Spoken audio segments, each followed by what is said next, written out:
자, 안녕하세요. 오늘 주택세금 관련 2024년부터 달라지는 내용 김철종 세무사님 모시고 한번 말씀 들어보도록 하겠습니다. 자, 세무사님 안녕하세요. 안녕하십니까. 네, 오랜만에 뵙습니다. 네, 오랜만에 뵙습니다. 네, 잘 지내시죠? 네, 열심히 잘 지내고 있습니다. 새해 복 많이 받으시고. 네, 새해 복 많이 받으십시오. 현재 마곡에 계시죠? 네, 맞습니다. 네, 그리고 얼마 전에 보니까 월급쟁이 부자들, 월급닷컴, 네. 거기 또 이렇게 세금 분야 또 시작하신 걸로 알고 있습니다. 네, 축하드리고요. 아유, 감사합니다. 네, 그 전에 계속 이제 삼성증권에서 근무를 하셨고 네이버 블로그 그리고 네. 여러 가지 활동을 하고 있습니다. 네.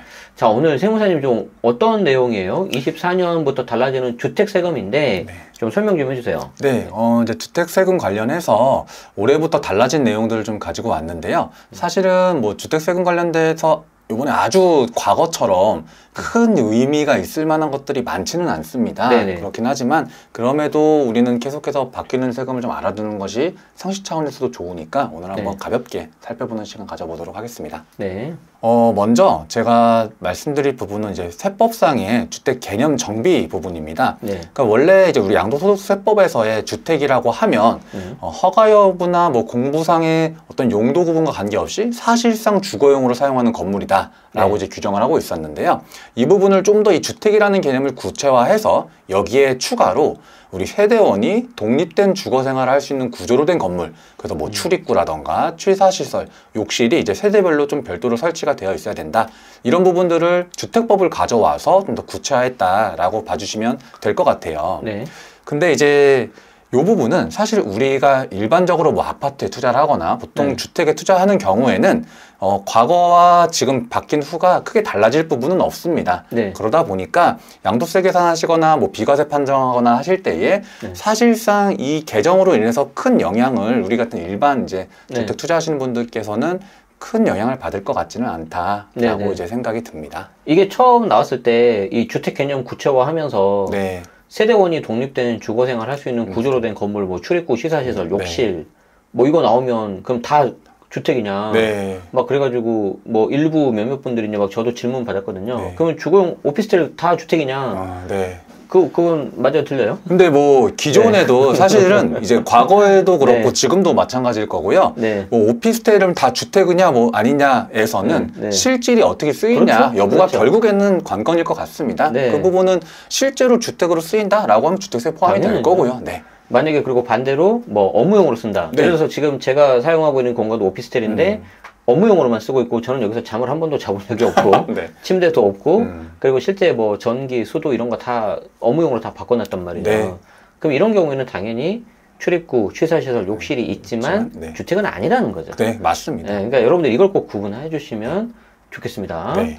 네, 자 계속해서 보겠습니다. 네. 두 번째는 이거 관심 많은 거죠. 네. 혼인, 출산, 증여재산, 공제재산 설명해 주세요. 네, 사실상 이번 이제 개정세법에서 가장 핫했던 부분이라고 볼 수 있겠습니다. 그래서 혼인, 출산, 증여재산, 공제 이제 신설되었는데요. 이 부분은 과거 이제 잠깐 좀 말씀을 드려보면 원래 작년에 처음 세법 개정안에 나왔을 때에는 이제 혼인 부분에 대해서만 나왔었어요. 그래서 혼인 부분만 나왔었다가 우리 기재위를 이제 국회에서 기재위 통과되는 그 과정에서 뭐 말이 많았습니다. 뭐 이 부분을 부자감세다 해서 뭐 반대도 하시다가 이런저런 말이 많다. 마지막에 결국 통과될 때에는 혼인에 출산까지 같이 합쳐져서 새로 신설이 되면서 들어오게 됐는데요.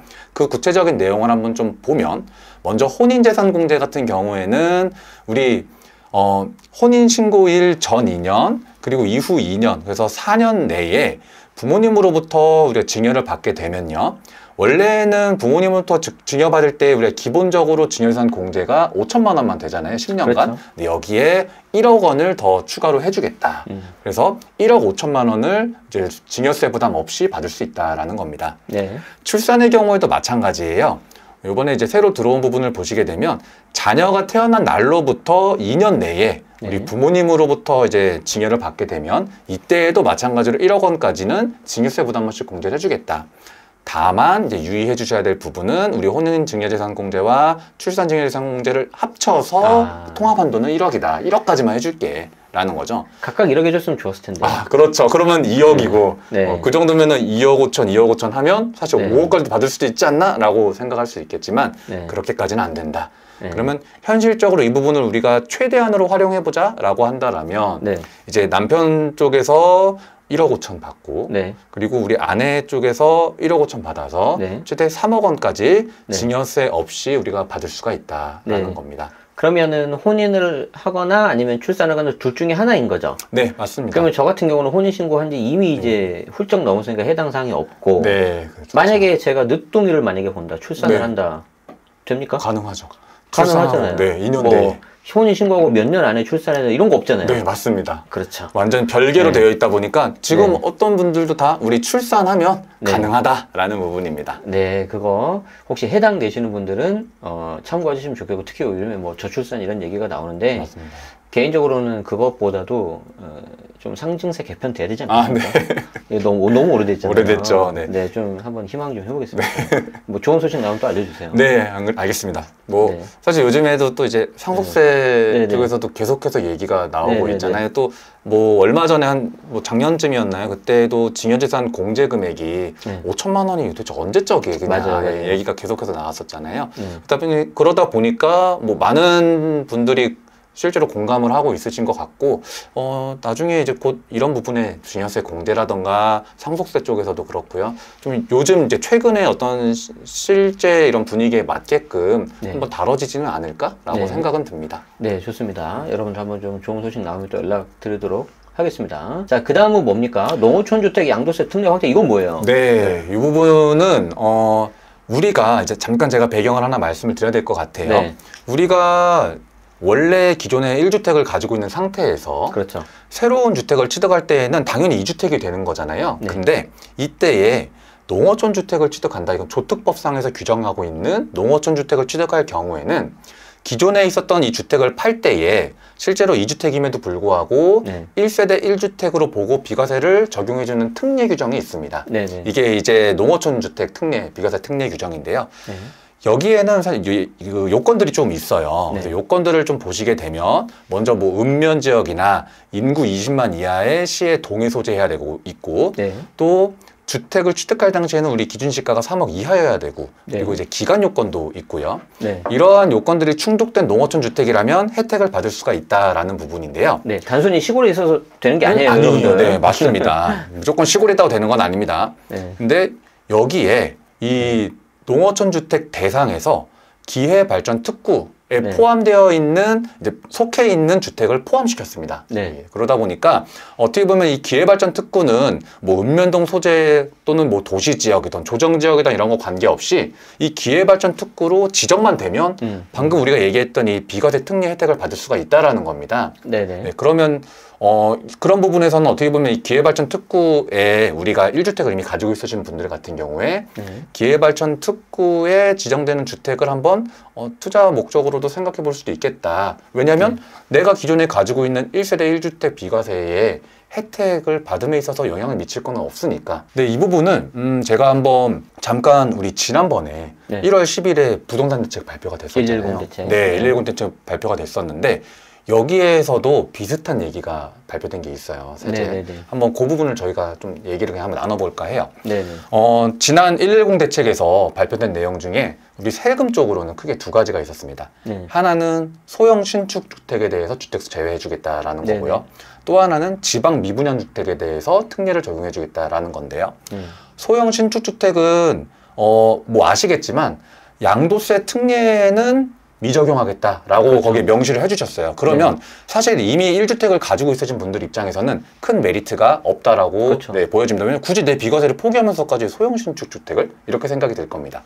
근데 이제 지방 미분양 주택 같은 경우에는 1세대 1주택 비과세 특례를 적용을 해주겠다라고 말씀을 하셨어요. 네. 그 지방 미분양 주택에 대한 특례 적용받는 것과 이 농어촌 주택도 이제 우리 기회발전 특구에 속한 주택을 취득하는 것도 거의 유사하게 적용될 수 있는 부분이다라고 이제 생각해 주시면 될 것 같고요. 네. 아무래도 이렇게 세 가지를 놓고 봤을 때에는 제 생각에는 이미 1주택을 가지고 있으신 분들이라면 뭐 기회발전 특구 지정될 곳들을 좀 본다던가 네. 지방 미분양 주택을 좀 관심 있게 본다던가 네. 이렇게 관심을 좀 가지시면 좋지 않을까라는 네. 생각이 듭니다. 네, 저도 이 부분에 대해서는 다뤘었는데 공감하는 부분이고요. 다만 여러분들이 이걸 먼저 사고 나중에 일반 주택 사시면 안 돼요. 아, 네. 일반 주택 맞습니다. 먼저 있어야 돼요, 먼저. 그래서 그거 순서 네. 꼭 잘 챙기시면 좋겠습니다. 네. 자, 이건 뭐예요? 장기주택 저당 차입금 이자상, 말이 참 어려운 말이 것 너무 같아요. 어려워요. 정말. 무슨 말이에요? 맞습니다. 설명 좀 해주세요. 결국에는 이 장기주택 저당 차입금 이자 상환액, 이건 결국 우리 주택담보대출에 대한 네. 이자 상환액을 소득공제 해주겠다라는 연말 부분입니다. 정산할 때. 맞습니다. 자, 제가 지금부터 말씀드릴 부분들은 이제 연말정산에 네. 직장인분들 같은 경우에 연말정산에 영향을 미치는 부분들입니다. 네네. 네, 그래서 우리 주택담보대출 이자 상환을 할 때에 연말정산 시 그 이자 상환액 금액에 대해서 우리가 소득공제를 받을 네. 수가 있는데요. 과거에는 이제 300만 원에서 1,800만 원까지 받았던 것이 네. 이번에 이제 한도가 상향되는 개정으로 인해서 600부터 2,000까지 받으실 수가 있습니다. 네. 그런데 이제 이 부분은 제가 유의사항을 하나 말씀을 드리면 네. 실제 직장인분들이라면 지금 1월하고 2월 중에 연말정산을 하실 거예요. 네. 회사에 제출하실 건데 이 올해 지금 이번 1월, 2월에 연말정산을 하실 때에는 2023년 기준으로 들어가는 거기 때문에 네. 제가 지금 말씀드리는 게 적용되는 부분은 아닙니다. 그 다음 연도에. 그 다음 연도에 반영이 될 부분이에요. 네. 그래서 올해에 이자 상환하는 금액 내년도에 연말정산 받을 때에 반영될 부분이다 라고 이제 말씀드리고 싶습니다. 여기 기준 시가도 조금 늘어났네요. 네, 맞습니다. 그리고 기준 시가 같은 경우에도 기존에는 5억이었는데요. 네. 6억 원으로 이제 좀 더 네. 이 적용 대상이 확대되었다라고 네. 봐주시면 될 것 같습니다. 제 지인 친구가 네. 이게 이제 해당이 되는 줄 알아서 네. 경정 청구를 받으려고 했는데 네. 기준 시가가 넘었던 거예요. 근데 너무 아까워가지고 제가 아깝죠. 어제 근데 저는 밥까지 다 얻어먹었는데 미안하더라고요. 네. 자, 주택 청약 종합저축 네. 소득공제 한도 상향. 네. 네, 이것도 소득공제 연말정산 관련된 내용이겠네요. 맞습니다. 네. 동일하게 이제 연말정산 관련된 내용이고요. 네. 우리가 청약저축 납입하잖아요. 네. 그 납입하는 금액에 대해서도 직장인분들 같은 경우에는 소득공제 혜택을 받고 있습니다. 근데 이 한도 금액이 네. 원래 이제 기존에는 240만 원이었어요. 네. 근데 240만 원을 공제받을 수가 있었는데요. 이 금액이 이제 300만 원으로 확대가 되었다라는 부분입니다. 네. 근데 여기에서 좀 유의해 주셔야 될 부분은 네. 연말정산에 어떤 이런 공제 혜택을 줄 때에는 반드시 요건들이 다 있습니다. 우리 네. 방금 전에도 기준시가 요건이 있었던 것처럼요. 이 주택청약 종합저축 소득공제에 대한 요건은요. 네. 일단 무주택자여야 되고요. 무주택. 네, 그래서 총급여액이 7천만 원 이하여야 된다라는 네. 부분이고요. 네. 그리고 이제 원래는 올해 말까지였는데 이게 이제 늘어나서 2025년 말까지 네. 가입하면 된다라는 부분입니다. 항상 꼼꼼히 요건을 좀 봐주셔야 되고 네. 과다 공제 받으면 나중에 잘 잡히죠, 요즘. 네, 요즘에는 뭐 다 네. 전산에서 잡아내서 야. 바로 연락이 갑니다. 그러니까 이게 뭐 과거랑 다르기 때문에 여러분들이 너무 안이하게 생각하시면 안 되겠습니다. 맞습니다.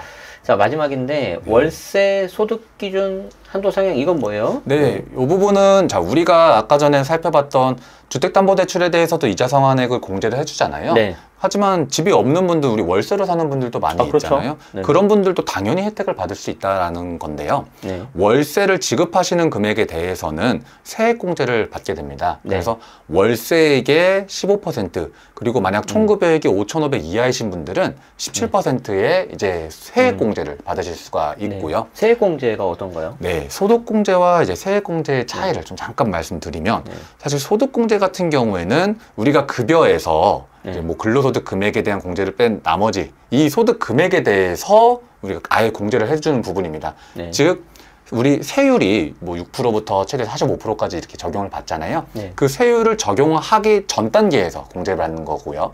세액공제 같은 경우에는 다 계산, 세율까지 곱해서 다 계산해서 나온 세액에서 네. 공제를 받는 부분입니다. 네. 그러다 보니까 일반적으로는 우리 소득이 높은 분들 같은 경우에는 적용세율이 더 높은 구간으로 들어가시잖아요. 그렇죠. 그러다 보니 일반적으로 소득이 높으신 분들은 소득공제가 더 유리하다라고 얘기를 하고 그다음에 상대적으로 조금 소득이 낮은 분들은 세액공제가 더 유리하다라고 저희가 보통 이야기를 합니다. 네. 그리고 이 월세는 세액 공제다. 네, 이건 세액공제다. 네, 맞습니다. 기존에는 이제 우리 연간 소득공제, 세액공제 한도가 750만 원이었는데요. 네. 이제 1,000만 원까지로 늘어나게 되었습니다. 네, 그리고 총급여가 7천에서 이제 8천으로. 네, 맞습니다. 참고로 이 총급여가 꼭 연봉을 말하는 건 아니죠.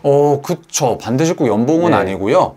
여기에서는 뭐 가세되는 이제 그렇죠. 급여액이기 때문에요. 네. 연봉하고는 조금 다른 측면이 네. 발생할 수 있거든요. 네, 연봉이 있고 여기서 뭐 이것저것 빼고 난 네. 그 다음이 8천이기 때문에 네. 좀 더 높아도 적용될 수 있다. 네, 맞습니다. 네, 요거 좀 알아두시면 좋을 것 같습니다.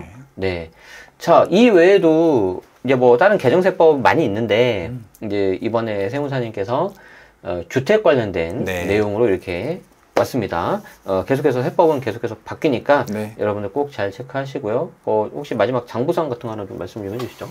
네. 일단은 뭐 지금 말씀드린 부분들에선 네. 아까 전처럼 우리 24년도 연말정산 같은 경우에는 반드시 전년도 거를 보고 해주셔야 된다라는 부분. 네. 그리고 이제 기회발전 특구 아까 제가 말씀드릴 때에 네. 잠깐 우리 일시 부동산 대책을 언급을 잠깐 드렸었는데 네. 사실 기회발전 특구는 이제 완벽하게 법으로 들어와서 시행이 확정이 되어 있는 부분이고요. 네. 부동산 대책, 며칠 전 발표된 부동산 대책에서 뭐 소형 신축 주택이네, 지방 미분양 주택인에 대한 혜택은 아직 확정된 것은 없습니다. 네네네. 그러다 보니까 향후에 그런 의사결정을 좀 고려하시는 분들이라면 뭐 기사만 보시고서 하실 것이 아니라 향후 진행 상황을 체크하시면서 네. 확실하게 실행이 되는지를 좀 보시는 것이 좋겠다라고 생각이 듭니다. 네네네. 지금 현재 마곡에서 활동하고 계시는 김철종 세무사님이셨습니다. 네. 여기 필요하신 분들은 여기 댓글 본문 더보기 보시면 될 것 같습니다.